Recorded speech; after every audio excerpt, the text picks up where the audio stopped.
कर्जतच्या एका धुरकट रस्त्यावर 2 मोटरसायकल्स वेगात निघाल्या होत्या. रात्र झालेली तरी चंद्र नव्हता. फक्त आकाशात विजांचा प्रकाश चमकत होता आणि अंगावर काटा आणणारा थंड वारा वाहत होता. पहिल्या मोटरसायकलवर होता राहुल आणि मागे बसला होता ओंकार. दुसऱ्या मोटरसायकलवर होते संदीप आणि प्रशांत. 4ही मित्र एका गावी कार्यक्रमाला गेले होते, परंतु परतताना रस्त्यात एका बंद वळणावर त्यांना एक अनोळखी बाई दिसली. पांढऱ्या साडीमध्ये, केस मोकळे, रस्त्याच्या मधोमध उभी होती. ओंकारने घाबरत राहुलच्या खांद्यावर थाप मारली. भाऊ, ती पाहिलीस का? राहुलने न बोलता गाडी झपकन वळवली. मागे संदीप व प्रशांत थांबले.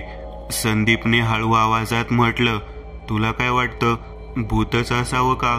प्रशांत थोडा हसला. गावात अशा अफवा नेहमीच असतात, चल पुढं जाऊया. पण पुढं काहीच साधं नव्हतं.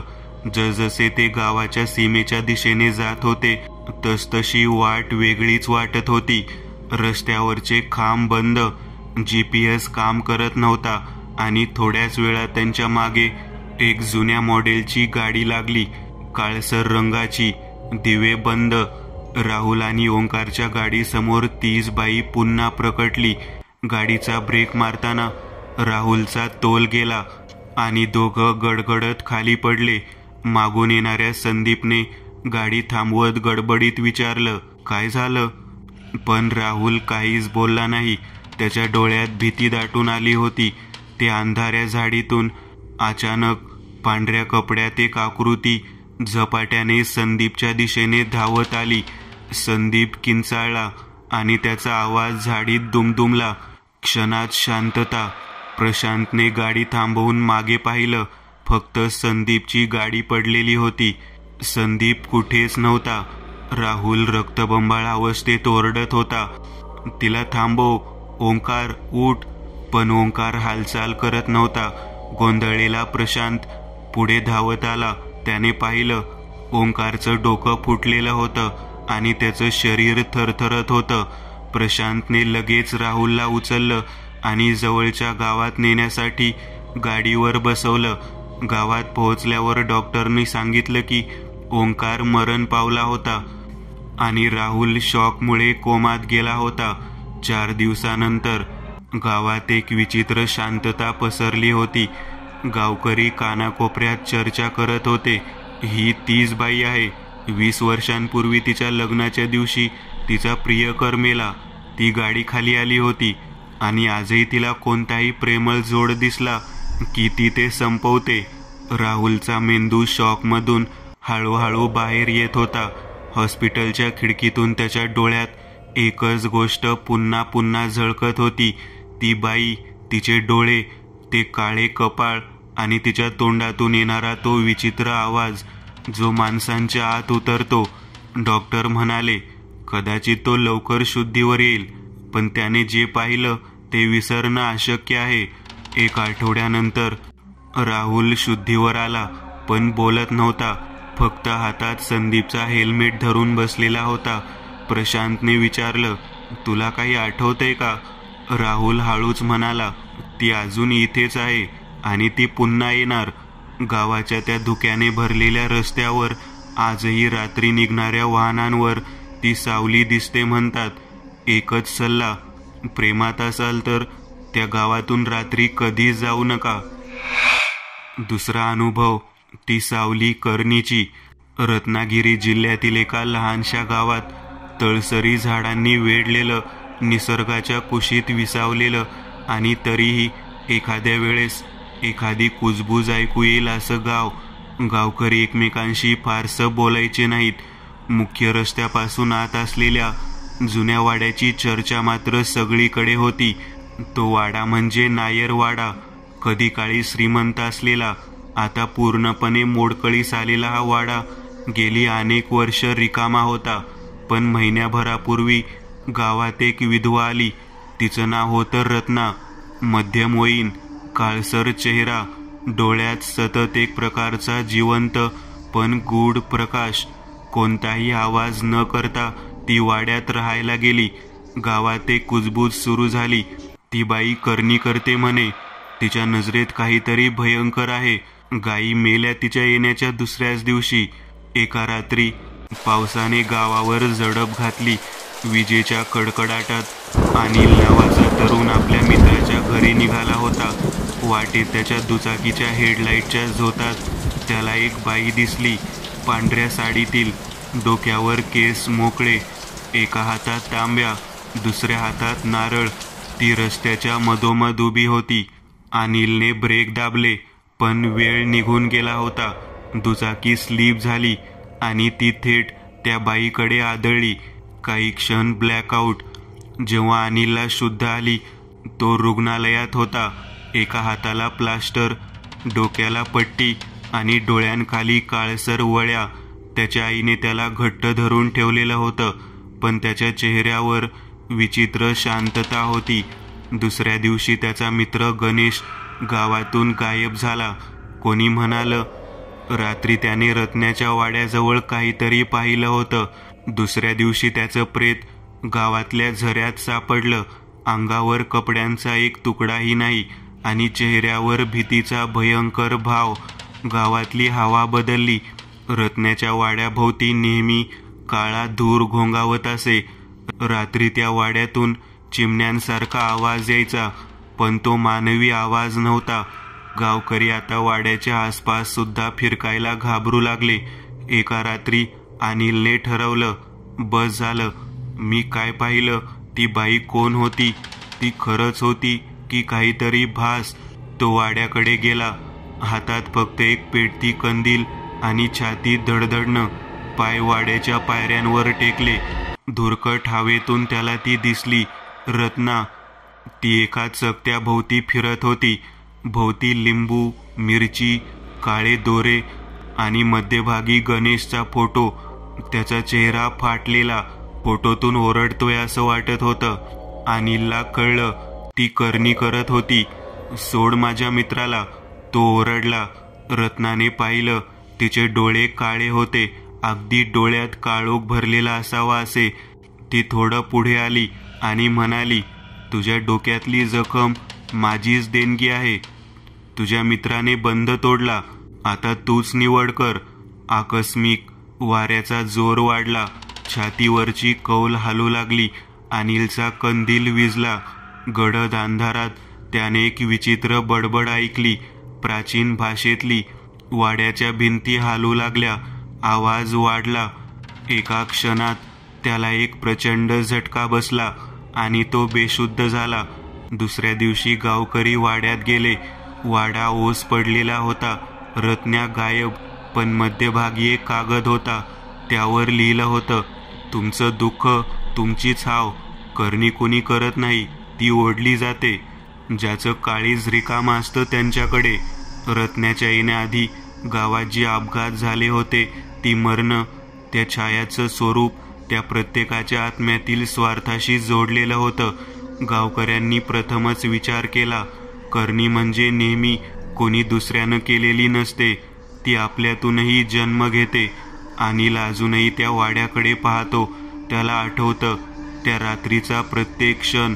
तो म्हणतो, ती फक्त बाई नव्हती, ती एका वेदनेची मूर्ती होती. गावाने तिला जे दिलं त्याचीच परतफेड होती ती. पुढचा अनुभव. झाड ज्याचं सावली देत नाही. गावाचं नाव होतं दिंडवड गाव. तसं पाहिलं तर एक साधंसुधं शांत गाव, पण गावाच्या पूर्व टोकाला असलेल्या जुन्या शेतामध्ये एक कडुलिंबाचं झाड होतं. ते झाड गावातल्या प्रत्येकाच्या दहशतीचं कारण होतं. त्या झाडाखाली काही आहे, काहीतरी अस्वस्थ, काळं असं म्हणणारी मंडळी गावात पिढ्यानपिढ्या होऊन गेली. कोण म्हणे झाडाच्या सावलीत बसल्यावर अंगात ताप चढतो, कोण म्हणे तिथे बाळ जन्म घेत नाहीत. गावकरी शक्य तेवढं टाळायचे, पण काही गोष्टी आपल्या नकळत जवळ येतात. शेती अभ्यास करणारा पुण्याचा मुलगा सागर देशमुख गावात संशोधनासाठी काही महिने राहायला आला होता. गावी कोणाकडेही राहणं शक्य नसल्यामुळे त्याला त्या झाडाच्या बाजूच्या रिकाम्या वाड्यात थांबवण्यात आलं. ते झाड टाळा सागर भाऊ. दिवसा काहीही वाटणार नाही, पण रात्री, असं रामभाऊ शेतकरी म्हणाले होते. पण सागर विज्ञानवादी, त्याला अशा गोष्टी हास्यास्पद वाटत. दुसऱ्या दिवशी सागर झाडाजवळ थोडा वेळ थांबला. त्याने मोबाईलमध्ये नोंदी घेतल्या. अचानक थंडीच्या झुळकीसारखं काहीतरी अंगावरून गेलं. झाडाच्या फांद्या अलगद हालू लागल्या. वारा नसताना कदाचित बगळ असेल असं म्हणून सागर परत वाड्याकडे गेला. पण त्या रात्री झोपेत त्याला एक बाई दिसली. साडी नेसलेली, केस मोकळे, चेहरा अस्पष्ट. ती झाडाजवळ उभी होती, सागरकडे बघत. सकाळी तो रामभाऊकडे गेला. ती बाई कोण? काय म्हणता? माझ्या स्वप्नात झाडाजवळ उभी होती. चेहरा नीट दिसला नाही. रामभाऊचा चेहरा फिकट झाला. ती गंगूबाई असावी. 100 वर्षांपूर्वी इथं काय झालं होतं ते तुला माहितीये का? सागरने नकारार्थी मान हलवली. गंगूबाई ही वाड्यातली मालकीण होती. तिचा नवरा दुसरी बाई घेऊन आला. गंगूबाईने करणी करून तिच्या सौतचा मृत्यू घडवला. पण नंतर गावकऱ्यांनी तिच्यावरच शंकेचं बोट ठेवलं. शेवटी तिला त्या कडुलिंबाच्या झाडावर फाशी दिली. तिच्या मृत्यूच्या वेळी ती म्हणाली होती, हा लिंब माझ्या रक्तात न्हालाय. जो कोणी माझ्या सावलीत येईल त्याचं आयुष्य सावलीसारखं होईल, निस्तेज, थंड, मृत. त्या रात्रीनंतर सागरच्या अंगावर सतत ताप असायचा. तो थकून गेला होता.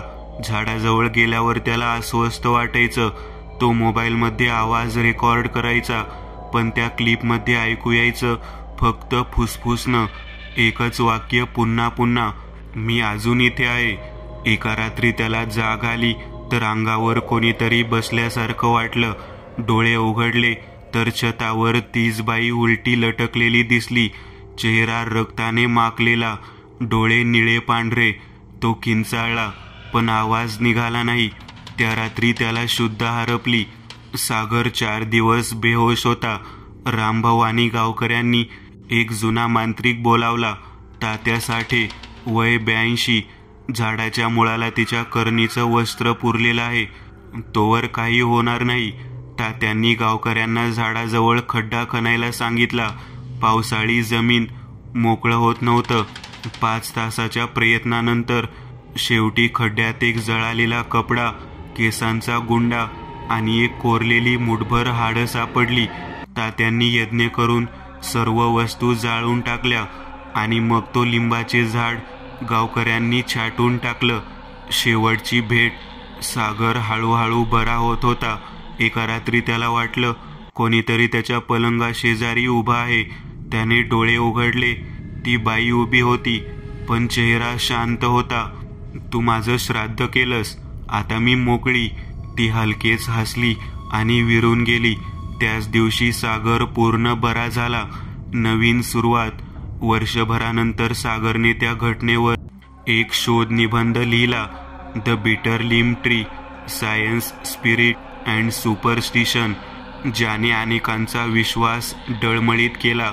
पण तो स्वतः मात्र आजही त्या झाडाचं चित्र ठेवतो, स्मरण म्हणून की माणसाच्या अंधश्रद्धा आणि वास्तव यामध्ये एका सीमारेषेवर काहीतरी खरंच अस्तित्वात असतं. पुढील अनुभव. देवळातले सावट. गावातलं जुनं भैरवनाथाचं देऊळ कित्येक वर्ष ओसाड होतं.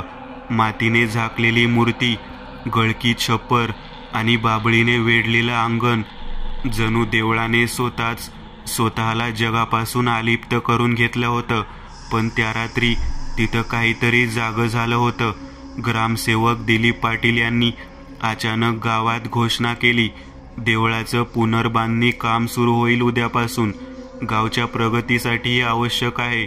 लोकांनी टाळ्या वाजवल्या, पण काहींच्या चेहऱ्यावर एक अनामिक भय उतरलेलं होतं. त्या रात्री गावात नवं जोडपं आलं. अजय आणि नेहा शहरातून सुट्टीसाठी आले होते. त्यांचं घर त्या ओसाड देवळाच्या अगदी बाजूला होतं.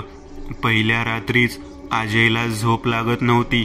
बाहेर सतत काहीतरी कुजबुज ऐकू येत होतं. उभं राहून खिडकीतून बाहेर पाहिलं आणि काळजाचा ठोका चुकला. देवळाच्या झाडीत कोणीतरी उभं होतं. काळं वस्त्र, केस चेहऱ्यावर आणि डोळ्यांमधून एक विचित्र तेज. अजयने डोळे चोळले, पुन्हा पाहिलं, कोणीच नव्हतं. दुसऱ्या दिवशी सकाळी नेहा गावातल्या पानवठ्यावर गेली. काही म्हाताऱ्या बायका तिथं कानगोष्टी करत होत्या. रात्री कोणी देवळाजवळ जाऊ नका ग, सावट उठलंय म्हणतात. त्या जुन्या बलिदानाचा शाप आहे म्हणे. नेहा न विचारता राहवली नाही. कोणता शाप? त्यावर एक बाई म्हणाली, पूर्वी इथं एक ब्राह्मण मुलगी होती, पार्वती. तिला रात्रीच्या वेळी देवळात बलिदान देण्यात आलं, कारण गावावर दुष्काळ होता आणि त्यावेळी कुणीतरी सांगितलं होतं की कन्याबल दिल्यास पावसाला सुरुवात होईल. त्या रात्रीपासून पार्वतीचा आत्मा तिथंच अडकून आहे. नेहा हसली. हे सगळं गैरसमज आहे आजकाल. पण रात्री गोष्टी बदलल्या. नेहा आणि अजय रात्री जेवत होते. अचानक खिडकी स्वतःहून उघडली. जोराची वाऱ्याची झुळूक आली.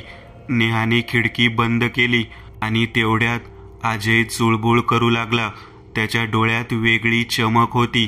चेहरा थोडा वेगळा वाटत होता. नेहा, चल देवळात जाऊया, अजय म्हणाला. वेळ पाहिलीस? झोपायची वेळ झालीये, नेहाने उत्तर दिलं. पण अजय जोराने तिचा हात ओढू लागला. नेहा घाबरली.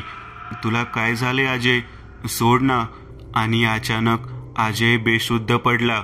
नेहा आरडाओरड करत गावकऱ्यांना बोलवायला गेली. लोक आले, पण अजयला वाचवता आलं नाही.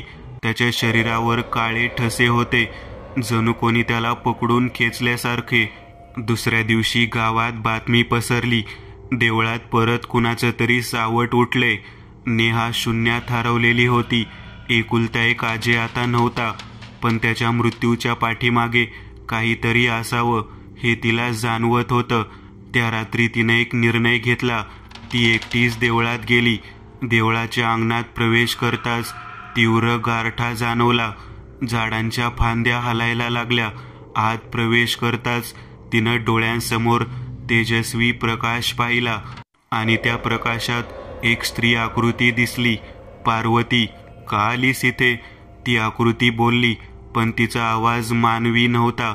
तो पोकळ होता, जणू खोल काळोखातून उमटणारा. तू अजयला का मारलं? नेहा रडत विचारत होती. मी नाही मारलं. तो ज्यांनी मला बलिदान दिलं त्यांचा वंशज होता. शाप त्याच्यावरच होता. नेहाच्या डोळ्यात अश्रू होते. मग आता तूच आहेस एकटी, पण तुझ्या रक्तातूनच मला मुक्ती मिळेल. ही ऐकून नेहा पळत बाहेर पडू लागली. पण देवळाचे दरवाजे आपोआप बंद झाले. शेवटचं तीच किंकाळी गावभर घुमली. दुसऱ्या दिवशी देवळाचं अंगण रक्ताने माखलेलं होतं, पण कोणतंही शरीर सापडलं नाही. तेव्हापासून कोणाही नवविवाहित जोडप्याला त्या भागात राहू देत नाहीत. रात्रीच्या वेळी एखादी बाई खिडकीबाहेर उभी असते, तिचे केस चेहऱ्यावर आणि डोळे एकटक बघणारे.